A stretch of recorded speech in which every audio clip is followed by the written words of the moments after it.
Sometimes when people are going through a Pilates teacher training program, they're surprised at the depth of the program.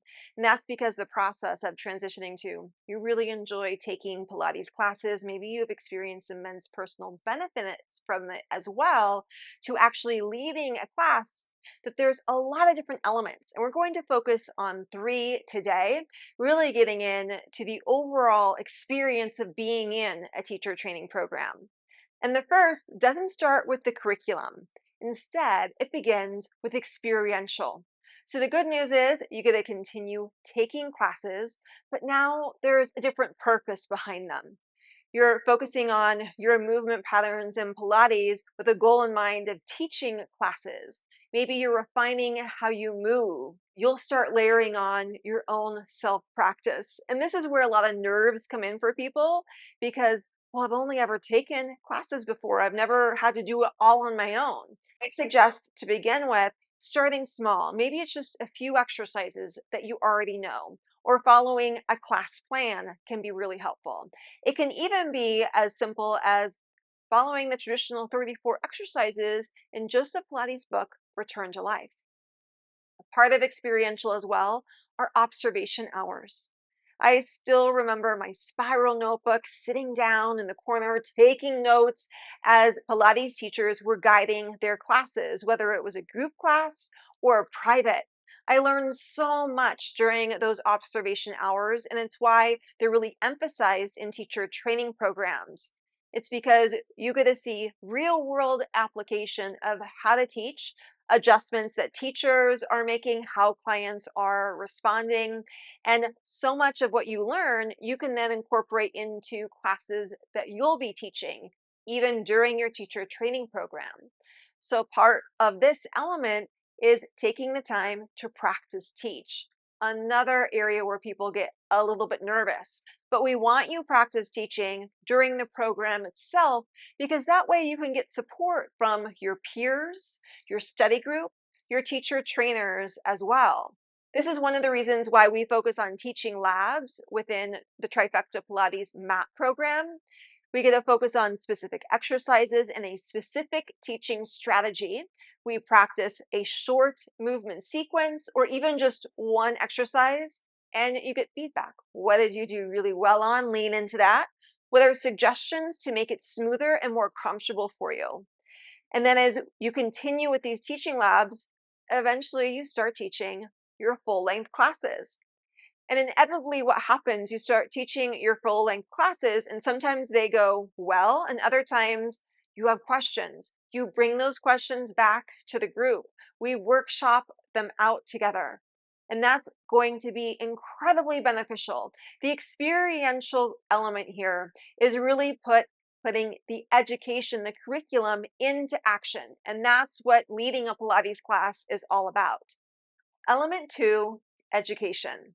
Even if you have a very well-established Pilates practice, I can almost guarantee you're going to learn a lot of nuance and new in your training program. And that's fabulous because that's exactly why you're enrolling. It covers everything from foundational level concepts to pre-Pilates exercises. And this is really important because whether you're teaching people who are brand new or you want to integrate this into a warm-up phase, it's really helpful. Then all the way through more intermediate and even advanced level exercises, many of which we don't often teach in Pilates classes, like full swan dive, control balance, even boomerang. Even though they're fabulous movements, they just take a lot more knowledge about the Pilates method for someone who's moving with the exercises about their own body. And so we don't teach those in a lot of group classes. And when you're going through the teacher training program, you'll learn all sorts of different exercises and hopefully also variations. So if you're learning the full variation of swan dive, but it's not suitable for your body, nor is it maybe suitable for the people who you're teaching, what is the alternative so you can really make Pilates more adaptable? Part of this is effectively cueing and teaching exercises and your overall class structure. And of course, anatomy, understanding movement, and the historical aspect of Pilates, why it may have evolved. So you can see with education, there's a lot of different components. Usually these are divided into different modules depending upon your teacher training program. You'll be guided through them in different ways. When you consider how much time it takes for a teacher training program, sometimes it may take more time than you had anticipated. Most often, when teacher training programs list the time for the program, and it includes the overall hours for the curriculum, the education component, and the experiential work.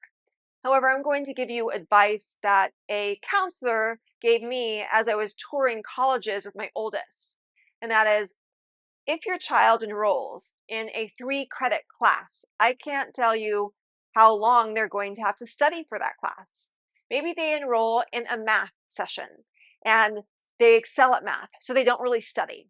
But perhaps they enroll in a 3-credit speech class and they have to come up with their topic, and then they have to create their outline and practice and refine, and finally they get to give their speech. So maybe the speech class takes them more time, and for another student, it may be different. Maybe math is going to be more challenging.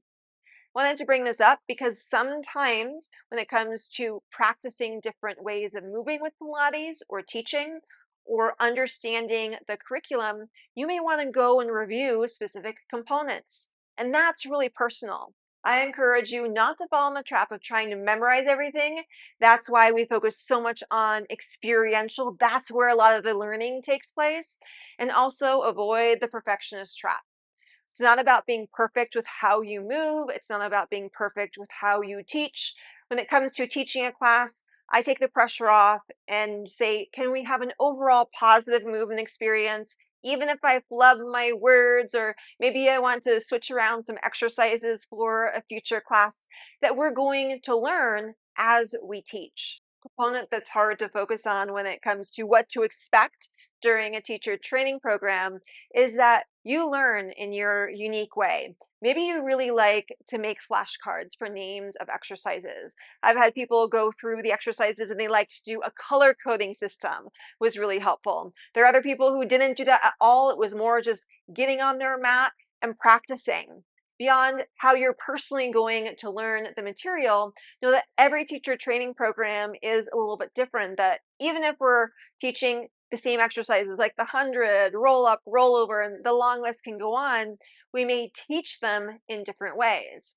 So at Trifecta Pilates, we like to teach what is the original expression, if we have knowledge of that, such as the traditional 34. When does it make sense to offer alternatives? But can we always link back the work that we're doing in some way to the original expression, the more original format of the method? Then you layer on that sometimes different training programs emphasize different elements. So at Trifecta Pilates, we like to focus on studio style exercises. This is a way in which we have adapted movements that are typically done on a larger apparatus and just bring them to the mat.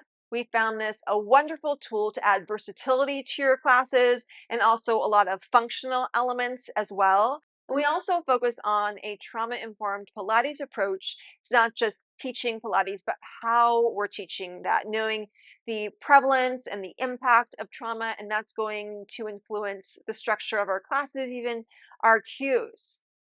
And because of this, every program is going to be a little bit different. And when you're evaluating a program, just consider if it takes a little bit longer, a little bit more time, is it going to take it further? Is it going to be more beneficial for you in the long run? If the answer is yes, maybe you want to lean towards that program that's a little bit longer in length. I know this is what I personally did. My program that I enrolled in had a specialty track, and it took me a longer period of time, but I also learned exercises that other Pilates teachers weren't learning in their foundational level work, and it really helped me when I started teaching Pilates. The final E, evaluations. And I'm not going to get into the nitty-gritty of the evaluation process because, again, that's going to be different for each teacher training program. However, the experience of it. And the experience of it is, it's really nerve-wracking. However, if you've gone through the teacher training program, really asked questions, done the experiential work, that is preparing you for this final evaluation period. Whether it's taking your written test, and something I like to consider is when people come to your Pilates classes, they don't care about the written test. They just want to move with Pilates. It's also your movement evaluation. And something that we really like to emphasize is that you're moving in a way that's beneficial for your body, even if it's a variation. So does the program that you're looking into invite that autonomy? And what's wonderful is many do, not all, but many. And the final element of teaching, take the pressure off. It is just one class. It is a very small snapshot of all the classes that you're going to be teaching once you start teaching the Pilates method and you earn your certificate of completion. So you can't fit it all into one class. Just take it back to something I said already. Have a positive movement experience that highlights your authenticity as a Pilates teacher, is a safe and motivating experience. And I found that working through these nerves towards the end in the teacher training program is really part of building confidence for the next phase of you earn your certificate of completion and you start teaching Pilates. And the more you teach, the more that you practice, the more comfortable this is going to become. Now that we've covered what Pilates teacher training is really like, everything from the curriculum to getting in there and doing the work of the experiential, all the way to the end phase of evaluations, you may be wondering what's included, what's not, what to watch out for. And that's what I'll be covering in the next video. What's the cost of Pilates teacher training programs, including what are some hidden costs? Click on the video you're seeing right now for more insight.